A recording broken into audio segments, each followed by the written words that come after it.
Today I want to talk about a topic that a lot of us don't enjoy sharing with other people.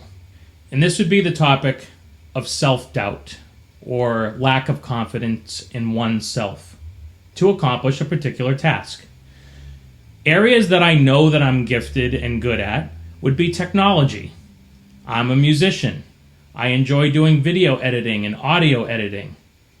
What I do not feel confident in is my ability to do basic carpentry skills around the house.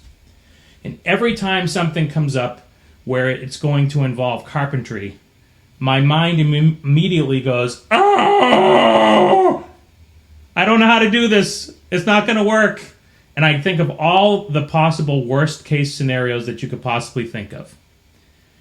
Now, I have a lot of people around me that have expertise in this area. And what I've found is that over the last year or so, I've slowly been building some confidence in order to be able to do these types of tasks. So for example, last year I had a need to build an enclosure for some chickens that we got. No carpentry skills, but I thought to myself, okay, it needs to have 4 sides. It needs to be protected from rodents getting in from the outside.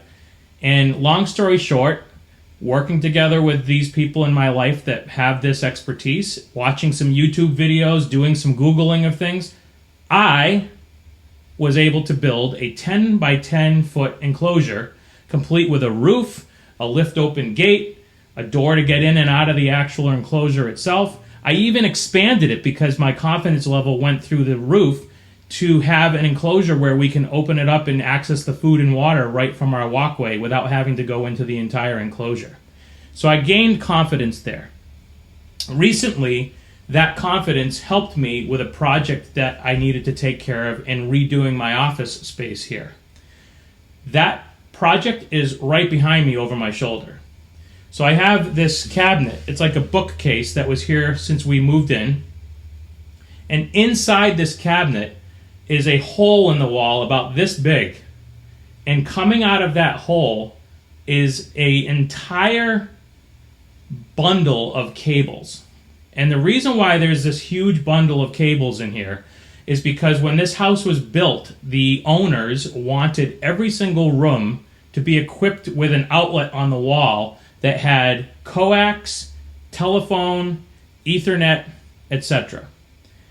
Now, with a lot of things being Wi-Fi based, and that's the type of stuff that we have here, I don't have a lot of use for this. But what I really don't have a lot of use for is this massive snake of cables coming out of my wall, just cut out of a hole in the sheetrock. So it's an eyesore to my office space.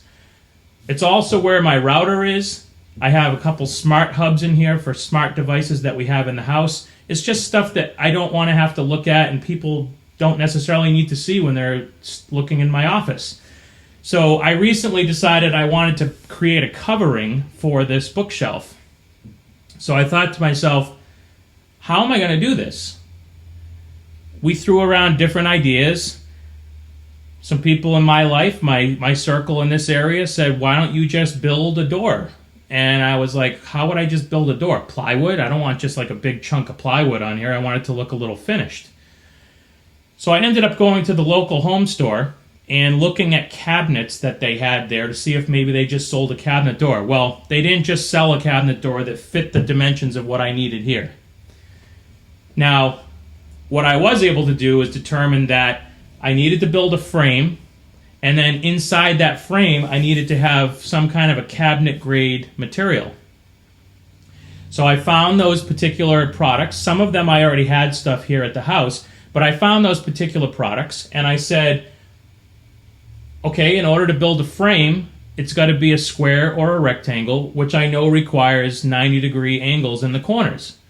And I know to get 90-degree angles in the corners, I have to cut each piece at a 45-degree angle. So I used the miter saw to do that.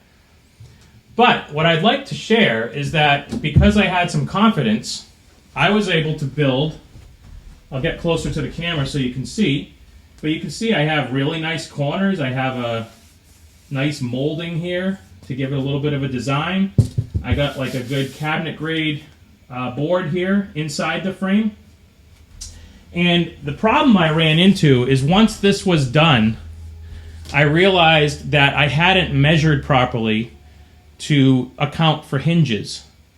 And so now I'm thinking, what the heck am I going to do? I can't put hinges on this and have it open and close like a regular door. And so I contacted my dad, and he said, why don't you just make it like as though you're hanging a picture on a picture frame? Boom! Mind blown. So what I did was I just, on the back of the shelf, I installed this picture frame holder, and I essentially just have a nail up here on the cabinet that I hang this picture frame holder on, and it very nicely covers over this shelf and provides a finished enclosure. So what I want to encourage you with is, if there's something that you feel like you're not able to accomplish, I've been there. I live that every single day of my life. There's always something that comes up that I question whether or not I'm going to be able to do it or not. But I am living proof, even just by this, that building some confidence last year gave me the ability to take the steps forward this year and try to just build this with the knowledge and skills that I've acquired and had, and I was able to create exactly what it was that I wanted and needed for this shelf. And you can do the same thing with whatever that topic is in your life as well.